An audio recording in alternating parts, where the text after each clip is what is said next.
Welcome everyone to the first episode of the Triple D's podcast. We're excited to be starting this. I'm Devin. I'm here with David, and I'm excited to get this going. To start out, we just want to give you guys like a little introduction of ourselves.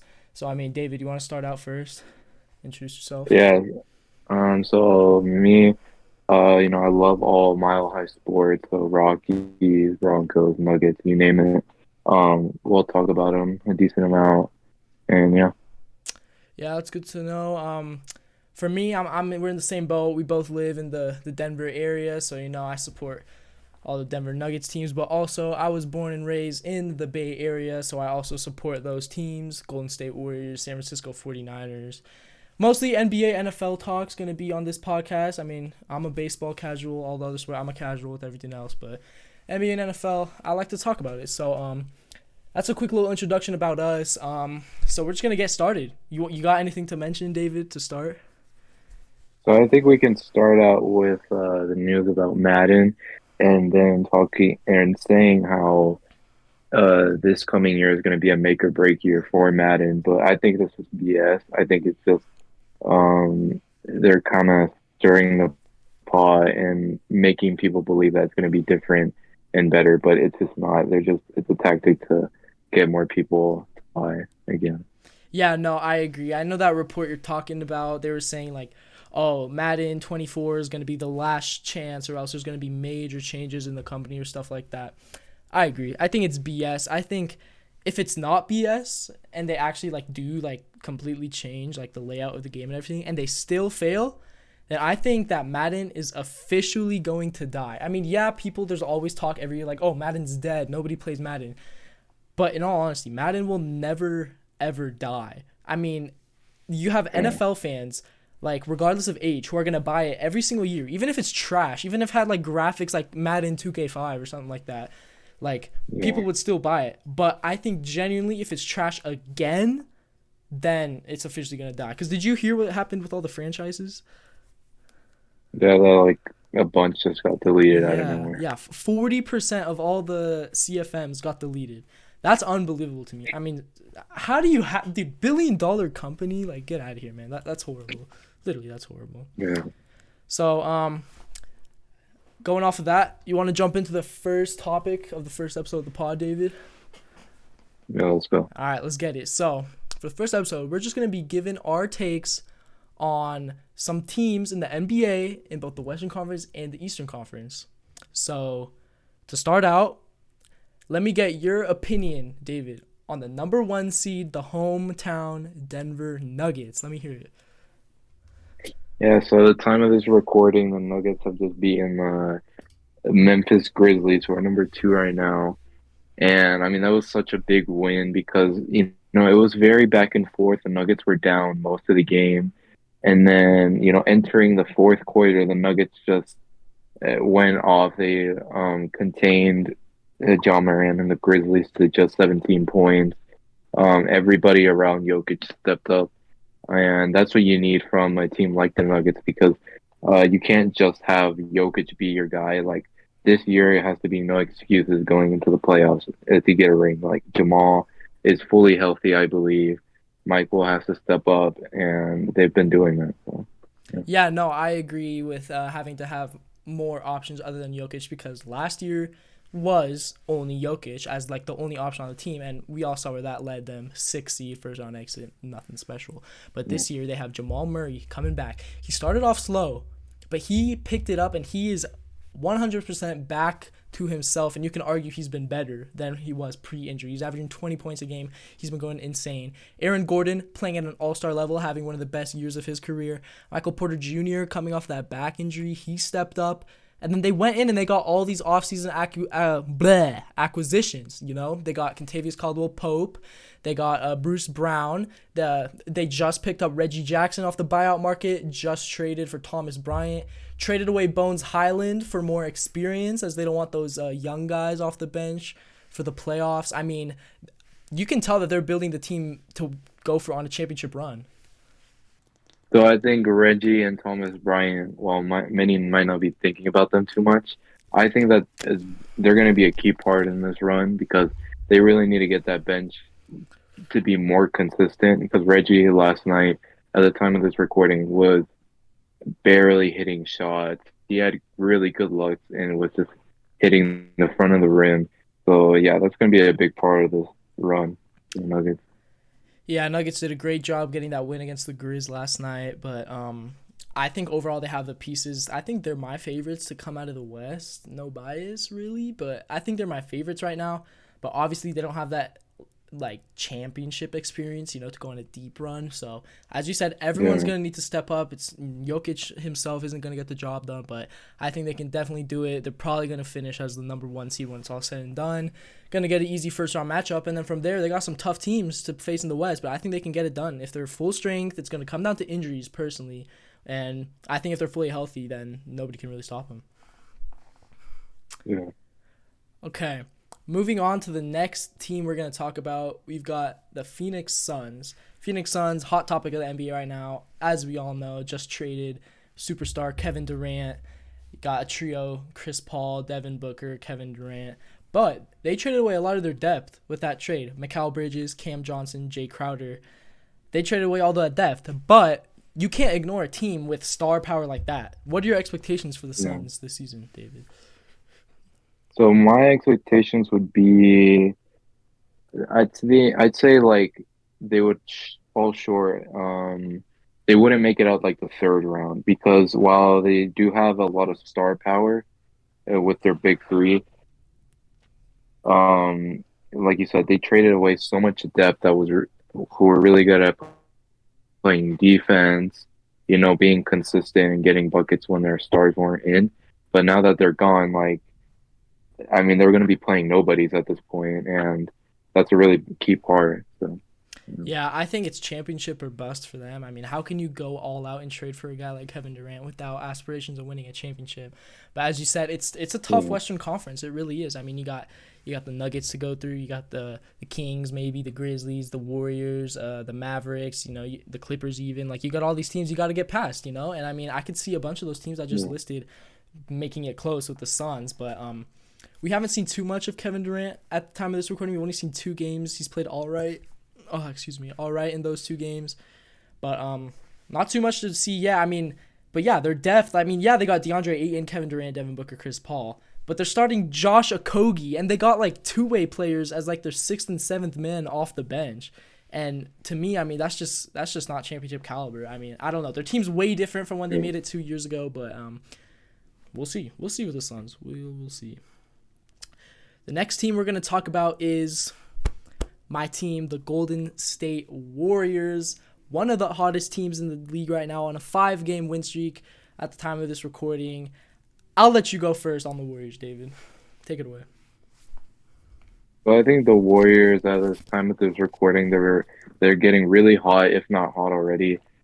Jordan Poole and Clay have really been able to elevate that team. Everyone on the team, for the most part, has been doing their part. And, they got great depth because of such a good coaching staff. And once they get Steph back, there really isn't a limit for them.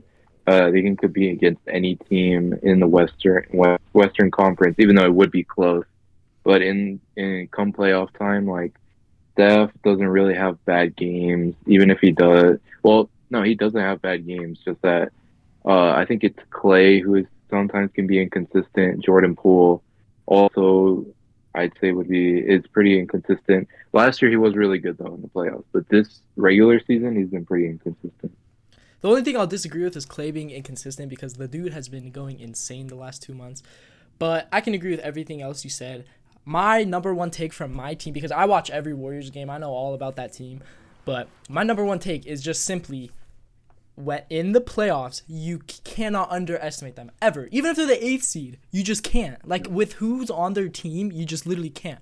I mean, yes, we're talking about January, February, Jordan Poole started to pick it up. Obviously, Klay Thompson has been going crazy with Steph out. And at the time of this recording on March 4th, Steph Curry expected to come back tomorrow, March 5th. And Andrew Wiggins still unknown when he's going to come back. But once those two guys come back, they're going to slide in perfectly. They've been getting insane production from guys like Kevon Looney, Dante DiVincenzo, JaMychal Green. Jonathan Kuminga has stepped up like crazy. He's made a huge second-year jump. They got all these guys, all these weapons. It would be nice, me personally as a fan, if they were to get somebody from the buyout market possibly, because they got Ty Jerome and Anthony Lamb, two players on two-way contracts who are playing huge minutes for them, and I just don't really have any confidence in those two. Neither of them really like blow my mind or anything like that. But other than that, I mean, you can't ever write them off. It will be interesting if Steph will have some sort of down period when he first comes up. Same thing with Wiggins. But I don't think Clay's going to slow down anytime soon. I don't think Poole's going to slow down anytime soon. Maybe coming off the bench for Steph. But, yeah, you can't ever count the Warriors out. And I think they're a top contending team in the West for sure. Yeah, I think the only thing, I think you would worry about the Warriors would be injuries. Yeah. Just because, like, Steph, even last year, he was dealing with a lot. Yep. Like he was dealing with a tailbone injury. Yeah. And what was the injury he's, like, dealing with right now? Right now, he's dealing with, like, a knee injury. And then last year, he came off the bench against the Nuggets in the first round for the first couple games because he was just ramping up from an injury he suffered at the end of last season. So, yeah, I agree. I mean, it's just going to come down to injuries for them. A fully healthy Warriors team and Gary Payton coming back. They just traded away James Wiseman for him. I mean, you can't count them out. All right, next team we're going to talk about here. It's an interesting one. Mixed opinions from me personally. We got the Dallas Mavericks. What are your takes on the Dallas Mavericks after the Kyrie Irving trade? The Mavericks are in a very similar situation, I'd say, as the Suns. They gave away a lot for Kyrie, a lot of depth, a lot of defense. And the Mavericks, they've been in very close games, but they haven't been able to finish because both Luka and Kyrie neither one of them have been able to really take charge and say, I want you to take the shot, or I'm going to take this shot to win the game. And, they've lost a lot of depth, a lot of defense. So it'll be interesting to see how far they can make it. I think because like the Western Conference is so tight. I mean, really anyone can come out of there. Yeah, no, I agree. I mean, I like watching the Mavericks even before the Kyrie Irving trade, but now it's really interesting to just see whether they can gel together in time before the playoffs. But as you stated, like about taking the last shot, I thought it was funny. Like a week ago, they had the game. There was like 20 seconds left. They had the ball for the last possession, and like neither one of them could decide who wanted to take the shot. Luka was like, Kyrie, you shoot it. And Kyrie was like, no, Luka, you shoot it. And it was so funny. They just kept passing back and forth, and they didn't even get like a shot up, and they ended up losing the game. So, I mean, chemistry, in my opinion, it's not quite there yet. They traded away Spencer Dinwiddie, Dorian Finney-Smith. Those were two huge guys last year for them when they made the Western Conference Finals. But, Luka Doncic, that guy is crazy. You can't count him out. Adding Kyrie, that's just like one of the best, if not the best, backcourts in the NBA. Yeah, I mean, I have high expectations for them. I wouldn't be surprised if they make it back to the Western Conference Finals. But in order for them to take that leap to make the finals, I think Luka is going to have to establish himself as the best player in the league. And I don't not see it happening, but the chances of it happening, like in this playoff run, I don't think are too good. But interesting to see their depth going forward. I mean, they have guys like Maxi Kleber coming off injury. He's a huge defensive anchor for them. Josh Green, who took over for Dorian Finney-Smith when he got traded, he's been playing good. Christian Wood, he's insane, man. He hits so many threes for a big man. He's a great rim defender. And then they got other guys off the bench, but I mean, still, as you said, it lost a lot of depth with that trade for Kyrie. But you can't, just like the Suns, you can't ignore the star power. So I'll be interested to see what Dallas can do in the playoffs for sure. Next team we've got is the one and only hot topic in the news right now, which we'll talk about later in the pod. The Memphis Grizzlies. Yeah. Ignore what happened today. Just set your mind back like 12 hours ago, and let's talk about the Memphis Grizzlies. Let me know, David. Yeah, so the Grizzlies have been, personally, even since last year, I was surprised by how good they were because Ja really is their only star, I would say. The Bane guy, what was his first name? Desmond Bane. Desmond Bane. He was one of the better players last year. This year, he's been one of the top 3-point shooters. And yeah, I think the Grizzlies, Nuggets, and Warriors have like some of the best chemistry because when you have really good chemistry, it doesn't matter really just star power. And most times, I personally believe, if you have great chemistry, you're gonna win a lot of games. So I think that's what the Grizzlies have been able to do. And obviously off the court, they're not super liked, but Don't I get mean, me there's a lot started of on great that. teams that have been like that have won a lot. So yeah, Yeah, no, I agree. I mean, the chemistry, I would kind of disagree. I mean, it's just like John Morant, do your thing. If you can't do anything, just kick it out to whoever and then let them cook. But me personally, as a Warriors fan, obviously I have extreme hatred for the Memphis Grizzlies. But putting all that away, even putting all that bias away, I think both last year and this year they are frauds. I mean, they're not gonna make any noise. They're gonna get out in the first round. You can mark this right now, 2:05 p.m. Mountain Time, March 4th.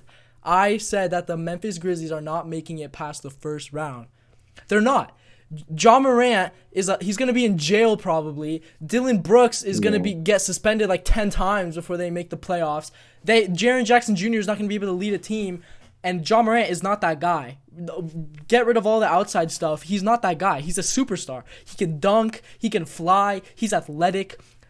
He's just not the guy in terms of leading a team on like a championship run. He can't do that in my opinion. And I mean, that's why I don't have too much to say about the Grizzlies because I hate them. But screw the Grizzlies, and they're not going to do shit in the playoffs this year. I mean, I don't know if you agree with me or not about this year in the playoffs, but I mean, that's my take. I think yeah, from what we know right now, and we'll go into it a little bit deeper in a bit. But the Grizzlies, yeah, they're a first round exit right now, even though they are the second seed. I There's so many teams that I would take over them, like the Kings. I'd say the Clippers, Mavericks, and the Suns, and the Nuggets. Yeah, I mean, if you look in the standings, let's say the Grizzlies stay either 2 or 3 seed. Possible first round matchups for them: Mavericks, Warriors, Suns, Clippers, Timberwolves. I mean, Yeah, the I could see Timberwolves are the only team I see them beating. like confidently beating. But the Yeah, Timberwolves yeah, did take them to 6 last year. But they're not. They're not. If the Timberwolves beat the Grizzlies need to rebuild. But besides that, all those teams I just stated, they can beat them in 6 games or less easily. Clippers, yeah. I could see being a 7-game series, but I could definitely see the Clippers taking it. Mavericks, I could see them in 6. Warriors, I confidently have the Warriors taking them in 5 or 6. We all saw them destroy them in the last year, in last year's playoffs in the second round. They've played 2 times. They've destroyed them both times. Grizzlies were fully healthy. Warriors were not fully healthy when they played, and they still beat them by like 10 plus. Suns, I see Suns beating them in 6. They're just first round exits. That's all I can say. Seriously. Yeah. All right, and then the last team in the Western Conference we're going to talk about is the Sacramento Kings, the most surprising team in the NBA. I love watching the Sacramento Kings, man. They are so fun to watch. De'Aaron Fox and Domantas Sabonis have gone off this year. They've really set themselves apart from their past selves as all-stars. They're just doing a great job with this team. Coach Mike Brown, coming over from the Warriors, he's done a great job. But I mean, yeah, I mean, what do you think? Do you think the Kings can make any noise if they make the playoffs for the first time in 17 years this year? Yeah, I think the Kings have a pretty decent chance of at least making it to the second, if not getting past the second round. But they are pretty inexperienced. They haven't been in the playoffs for 17 years, and but I do think they've really been able to get the most out of everybody that's on the floor for them. They've got some like Malik Monk signing with them was really big. Yeah, Malik Monk's been They going got off. De'Aaron Fox, who's already established, and Sabonis.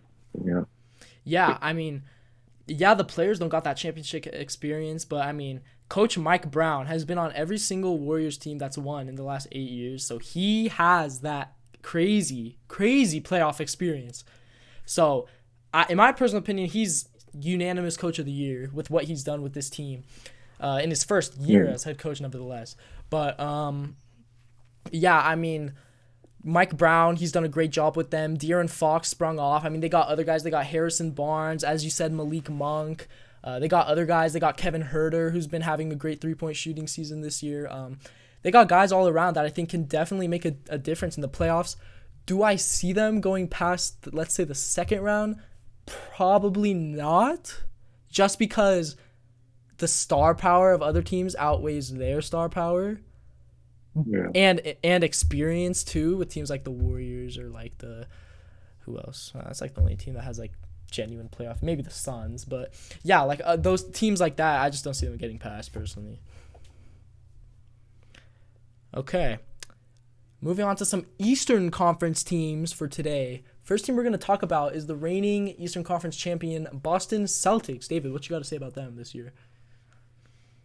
The Celtics, if they were to make it to the finals again, which I do think I'm pretty confident in them to make it to the finals, they have the best. The Nuggets would match up really well against the Celtics. But yeah, the Celtics, Jason Tatum, I think he's been playing better than last year. What's his name?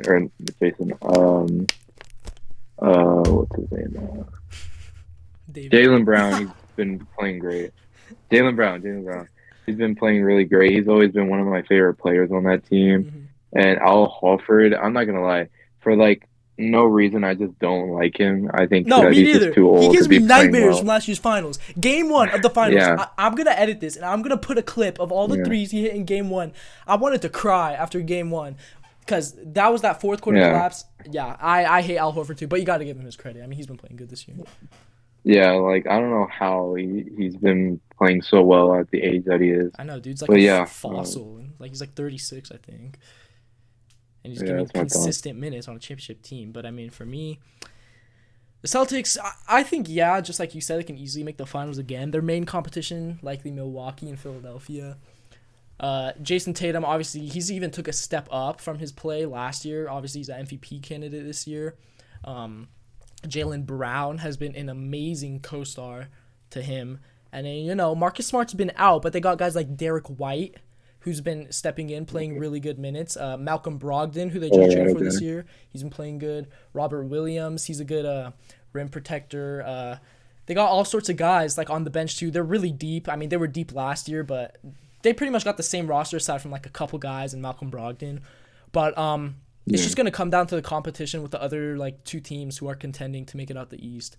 So not much on them, but one other thing is Jason Tatum. Obviously, his performance in the finals last year was horrible. Everyone knows him now as a choker after last year. You think Jason Tatum actually now with that deep playoff experience run, you think he can actually perform well if he were to make it to that stage again or maybe the Eastern Conference Finals? Yeah, no matter who he plays in the finals potentially, I think he's going to play a lot better. I don't blame him too much for playing. He should have played better, but I didn't expect him to play, as a MVP finals type player. But I think he'll be a lot better this time around. Yeah, I mean, obviously probably the toughest matchup in the finals would be the Warriors again. The Warriors just match up so good with Boston. That's why they beat them in the finals last year. The Denver Nuggets, they'd also be a tough matchup for them in the finals if they make it that far. But yeah, I don't see any reason why you could like clearly 100% confidently say Boston is not going to the finals this year. I mean, there's pretty much no one that says that. Nobody's 100% sure they're going to make it to the finals, but we'll see about them. I mean, they're just the same team as last year. They're second seed in the East. I mean, we'll just see what noise they can make in this year's playoffs. Yeah. Moving on to the next team is the team that is the hottest team in the NBA right now. 16-game win streak at the time we're recording this, Milwaukee Bucks. What do you think of the Bucks, their recent hot streak, how they're going to finish the year, and what noise they'll make in the playoffs? Man, the Bucks, so you said it, they're on a 16-game win streak. And Richard Jefferson, I think, brought up a good point last night and during the Nuggets game. Like, if they keep this going and, like, win, I'd say 20, it'd be like a 20-game win streak. I think that really helps Giannis's case for MVP. But I think in general for the Bucks have been really good. Chris Middleton, I believe, has been dealing with some injuries. Yeah. But if he comes back, he's going to be really crucial for them. Yeah, for sure. I mean, Yeah, that's what cost them the most last year in the playoff. Chris Middleton, his injury, he was dealing with the injury last year, and I'm pretty sure he's coming off the bench as of right now because he's still ramping up from his injury. But Drew Holiday has been having an outstanding year. One take that I will always stand on is that Drew Holiday should have won Defensive Player of the Year over Marcus Smart last year. He is a better point of attack on the ball defender than Marcus Smart. He is insane. Drew Holiday is a defensive mastermind. It's so weird because Drew Holiday was the All-Star, I think, in 2011. Then he took like a 10-year break from being really good. And then now here he is again, like being the second option on a championship contending team. So, I mean, Drew Holiday, his emergence again this year as well as last year, and when they won the chip, has been huge for them. And they have other pieces. I mean, obviously, we all know Giannis. He's going to do his thing every night. He's a freak, literally, the Greek freak. But they got shooters all around him. They have Grayson Allen, Pat Connaughton, Brook Lopez. They have a perfect team built around Giannis. Giannis is going to do his thing, try to drive in, get to the basket. If not, he'll find a shooter on the outside for a kick-out three. I mean, that's just been their game plan throughout all these years, ever since they won the title back in 21. But, yeah, I mean, I think nothing can really stop them. Nothing can get in their way. I think, personally, they're the clear favorites right now. Do you agree with that? Like, maybe I not think clear, Boston still is a but favorite because I think Boston's been more consistent than them, okay, personally. we can say that for another time, but we can argue that for sure. But yeah, I mean, Yeah. Milwaukee's been playing great basketball, and it's just gonna come down to injuries for them and whether or not they can perform well in the playoffs. Moving on to the next team, we've got the Philadelphia 76ers. For me personally, the 76ers, they're kind of like the Eastern Conference Grizzlies to me. They just always, like, they're like, oh, Joel Embiid went crazy last night in the regular season or whatever. And then they make no noise in the playoffs. They get out in the second round every single year. I will never remember the playoff series in 21 against the Hawks when Ben Simmons became the most hated man in Philadelphia that series. And Trae Young absolutely bitched them and came back and won it in 7. I will never forget that. And ever since then, it just hasn't been good for the 76ers. Obviously, now they have James Harden, Tyrese Maxey. His emergence has been good. They picked up other pieces. What do you think, as the GM of the 76ers, is it championship or bust for them? Or where do you think they can go in the playoffs? Oh, for sure. I mean, even last year it was championship or bust, and they still couldn't deliver. I'm not like confident in James Harden to deliver this time around.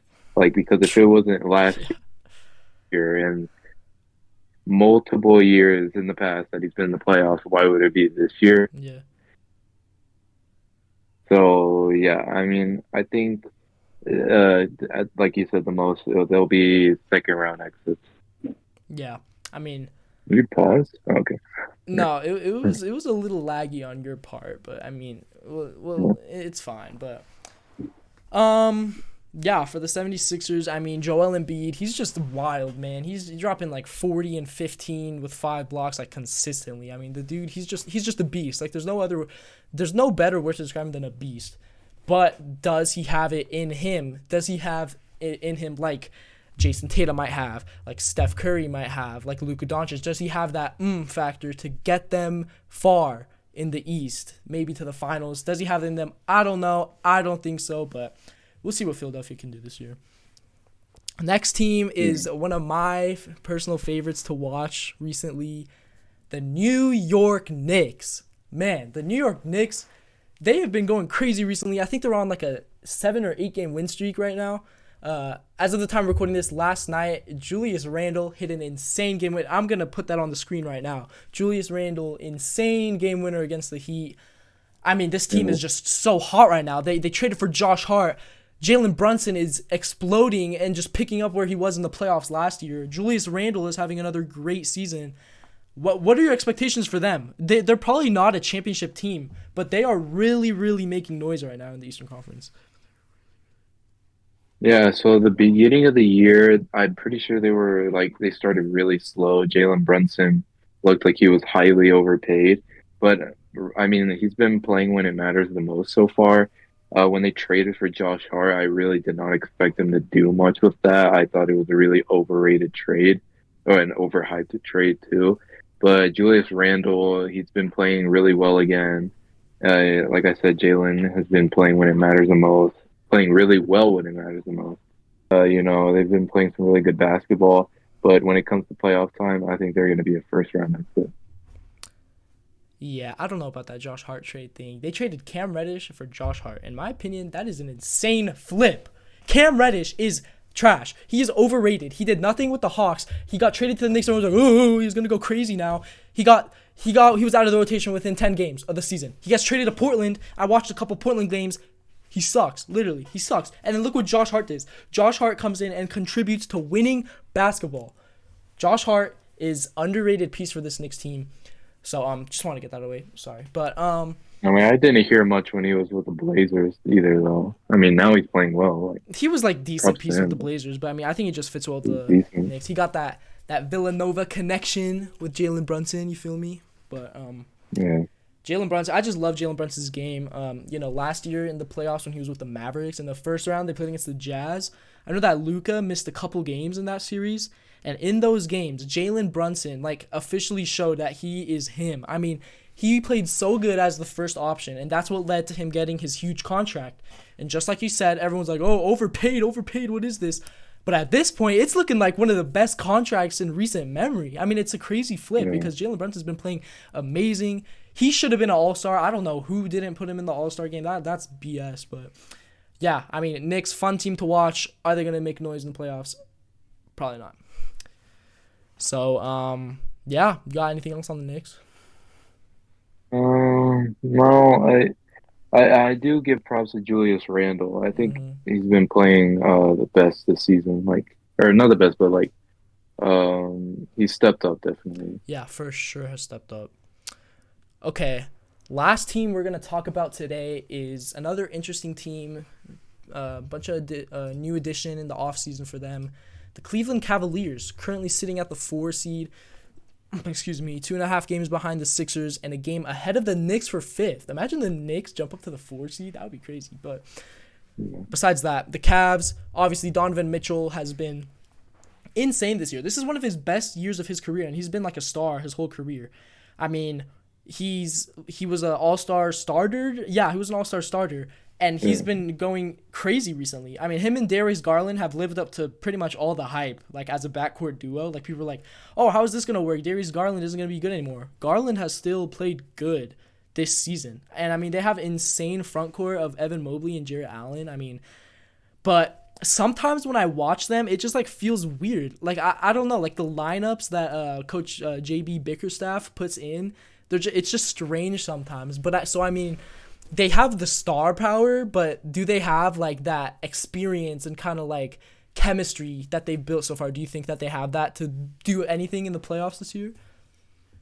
I think Donovan Mitchell can be a good leader for them. He's had decent playoff experience. Did they make the playoffs last year? I don't really remember. Utah, yes. Yeah, and then they lost to the Mavericks in the first round. Oh, yeah. So the Cavs, I think they're pretty even team. They're pretty balanced, but I think they could definitely make it out the first round because the East is. I wouldn't say it's up for grabs, but it's easiest division in basketball. Yeah, I agree. But if I were to pick a dark horse team in the Eastern Conference to make it out, I would pick the Cavs. Not saying they're going to make it or they're my pick, even a top 3 pick, but they're my dark horse to make it. Because if Donovan Mitchell can continue this, he's kind of known for being, besides from the bubble year, obviously, even though he lost to the Nuggets beside his crazy bubble performance, he hasn't really been good in the playoffs. I mean, I remember he lost to the Rockets one year in I think either 2019 or 18. Pretty sure they got kicked out by maybe the Rockets. I think they played the Rockets twice in a row, if I'm remembering. I'm going to double check that. But he just hasn't been good with the Jazz. But obviously now he's on a different team, way different system, way different teammates. Rudy Gobert isn't his fucking co-star, fucking 7-foot Frenchman who can't do anything. Can we agree that Rudy Gobert is overrated? And he sucks. Literally, dude, he's a French JaVale McGee.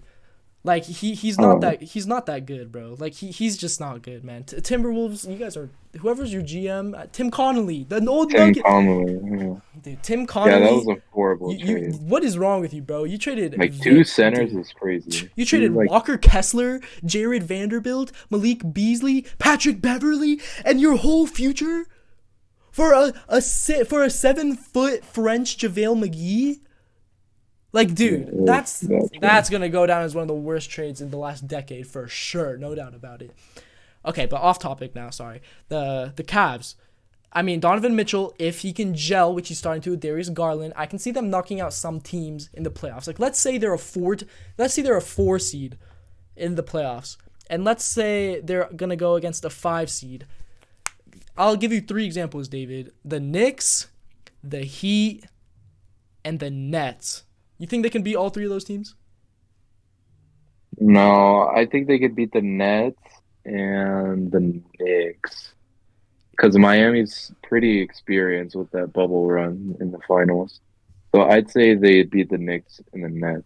And last year, But Miami even made it to the Eastern Conference Finals too. So I mean, yeah, yeah. And if like somehow Cleveland were to get really far, I think they could even beat Philadelphia. yeah, that's true. I wow, I just started like crazy. Holy shit. Okay, if Philadelphia and Cleveland were to play in a playoff series, that would be so interesting, man. I could easily see that Yeah. going to 7. I mean, seriously, those are 2 really talented teams overall. But that's all I got.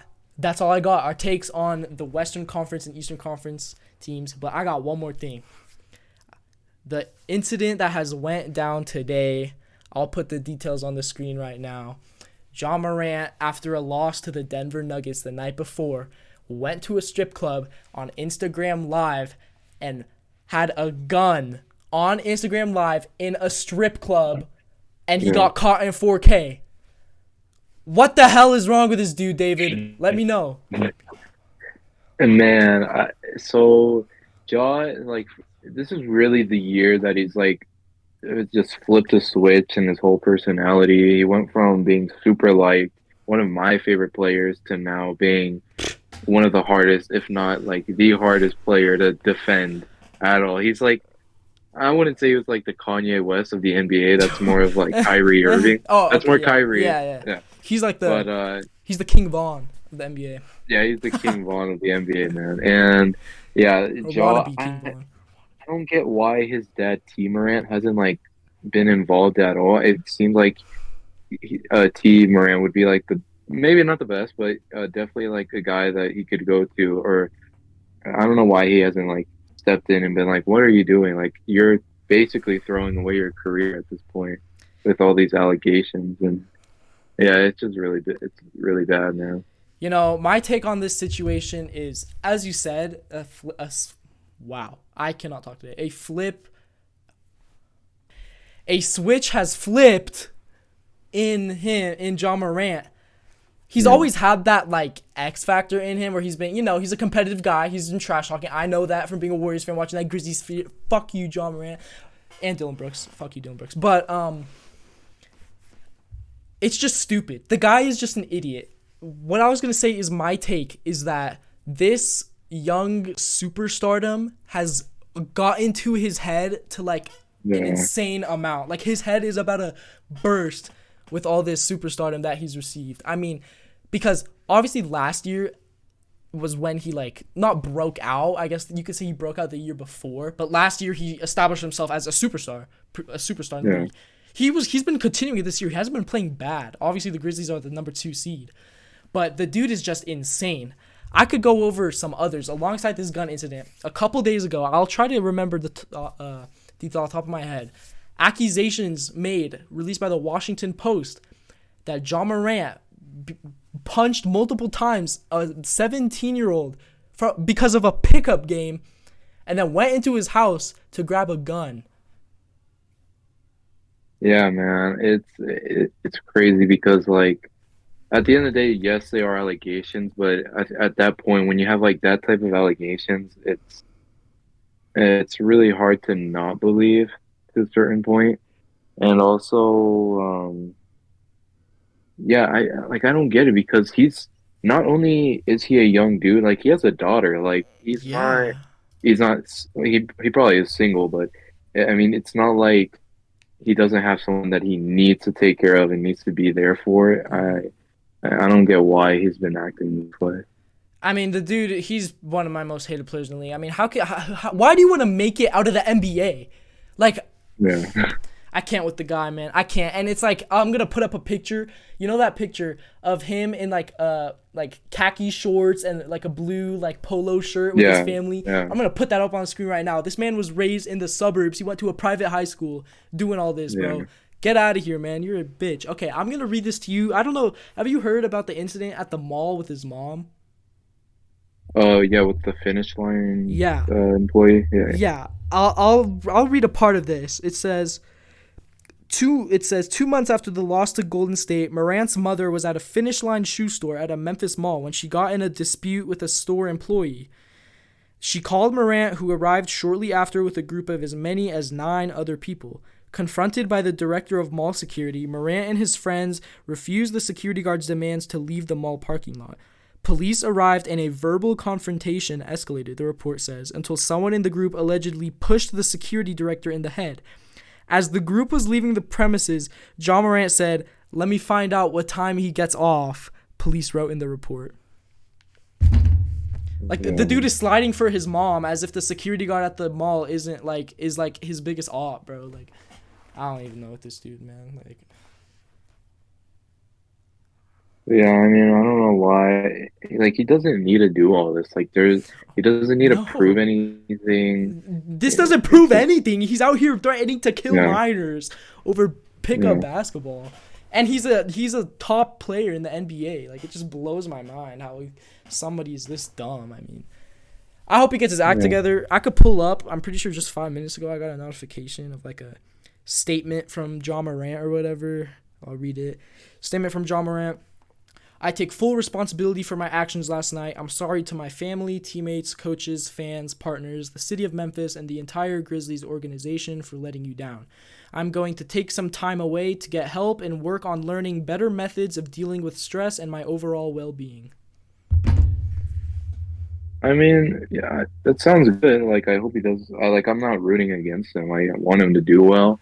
But at the same time, like, why were you on Instagram Live? Like, that could have been private. Nobody would have knew about it. And Like, it why doesn't did have change to be on anything, but it live? changes the fact that you got caught and you're getting suspended now.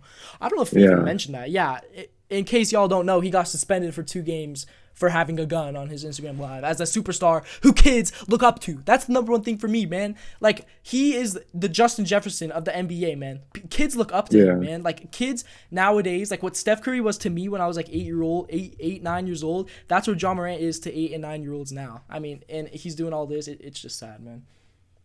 All right, y'all. That'll be it for the first episode of the Triple D's podcast. I want to thank y'all for tuning in. We're going to try to release episodes as often as possible. We love talking sports. We wanted to do this for a while, and here we are. David, you got anything to say before we head out? yeah. We appreciate you guys tuning in. There's so many more people that you could listen to, but we appreciate that you guys want to listen to us. So, yeah, thank you. For sure, for sure. All right, guys. We'll be back with the second episode. We want to thank you for tuning in, and see you next time.